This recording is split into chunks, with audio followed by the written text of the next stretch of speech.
John नाम के मछुआरे जो हर रोज की तरह अपनी छोटी नाव लेकर समंदर में मछली पकड़ने निकलता है। लेकिन इस दिन कुछ अलग होता है। अचानक चारों तरफ घना कोहरा छा जाता है और दूर दूर तक कुछ दिखाई नहीं देता। जॉन रास्ता भटक जाता है और इधर उधर भटकते भटकते उसे एक सुनसान नाव नजर आती है।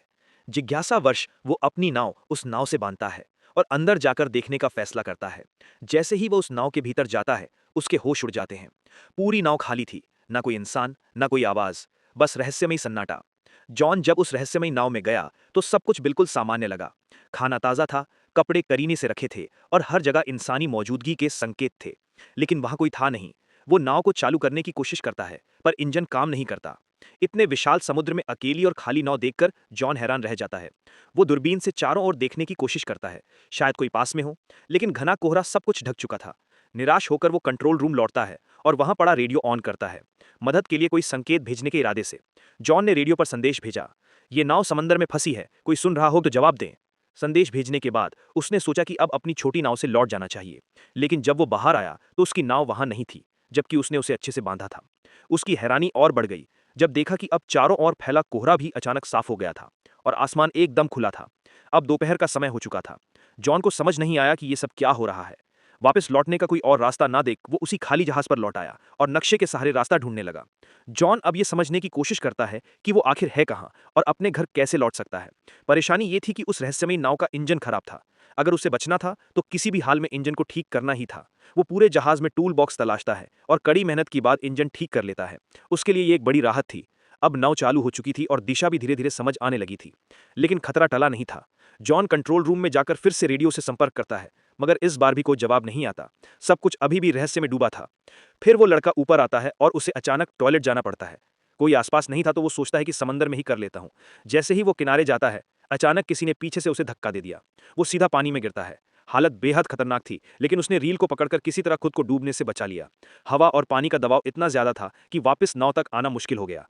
मगर उसने हार नहीं मानी, हिम्मत जुटाई और धीरे धीरे रील के सहारे खुद को खींचते हुए फिर से नाव पर चढ़ाया। इस सब के बीच उसका काम पूरा नहीं हो पाया तो वो दोबारा टॉयलेट जाने लगा।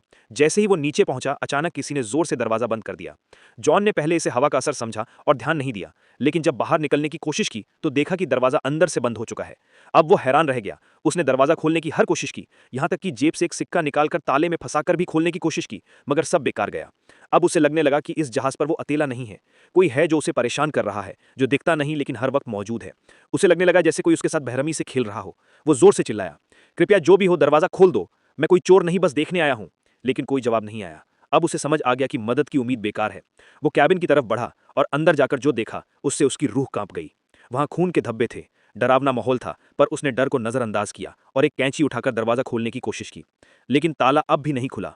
तभी पूरी नाव जोर जोर से हिलने लगी, जैसे कुछ बड़ा होने वाला हो। जॉन बेहद घबराया हुआ था। तभी उसकी नजर ऊपर की एक खिड़की पर पड़ी। वो किसी तरह उस खिड़की से बाहर निकला और चारों ओर देखा। दूर से एक विशाल कार्गो जहाज उसकी ओर आता नजर आया। उसकी दिशा सीधी उसी नाव की ओर थी। जॉन को समझ आ गया कि अगर वो जहाज टकराया तो सब खत्म हो जाएगा। अब उसे हर हाल में अपनी जान बचानी थी। उसने सिग्नल देने का सोचा, लेकिन उसके पास कुछ था नहीं। उसने तुरंत अपनी शर्ट उतारी और जोर जोर से लहराने लगा ताकि कार्गो जहाज का कोई उसे देख सके। लेकिन अफसोस, इतने प्रयास के बाद भी किसी की नजर उस पर नहीं पड़ी। अब जॉन को किसी भी हाल में अपनी जान बचानी थी। अगर उसकी नाव आगे बढ़ती रही तो कार्गो जहाज से टकराकर सब खत्म हो सकता था। तभी उसकी नजर खिड़की के पास लटकी एक रस्सी पर पड़ी। उसके दिमाग में तुरंत एक आइडिया आया। अगर वो इस रस्सी का इस्तेमाल करे तो शायद जहाज को रोक सके। उसने जल्दी से रस्सी बांधी और बाहर फेंकी ताकि नाव की गति रुक जाए। लेकिन हालात और बिगड़ गए। रस्सी इंजन के पंखे में फंस गई और खींचते हुए बाथरूम के अंदर आकर उसके गले में अटक गई। उसका दम घुटने लगा। मरने की कगार पर पहुंचकर उसने हिम्मत दिखाई और एक औजार से खुद को आजाद किया। उसकी गर्दन पूरी तरह लाल पड़ गई थी। वो लगभग मर ही गया था, बट आखिरी पल में खुद को बचा पाया। रस्सी इंजन में फंसी थी, जिससे जहाज की रफ्तार थम गई। मगर ये काफी नहीं था। भारी कार्गो जहाज फिर भी उससे टकरा गया। जोरदार टक्कर से उसका जहाज बुरी तरह हिल गया और जॉन जमीन पर गिरकर बेहोश हो गया। उसके सिर में गहरी चोट लगी थी। कुछ देर बाद जब उसे होश आया तो उसने देखा कि बाथरूम पानी से भर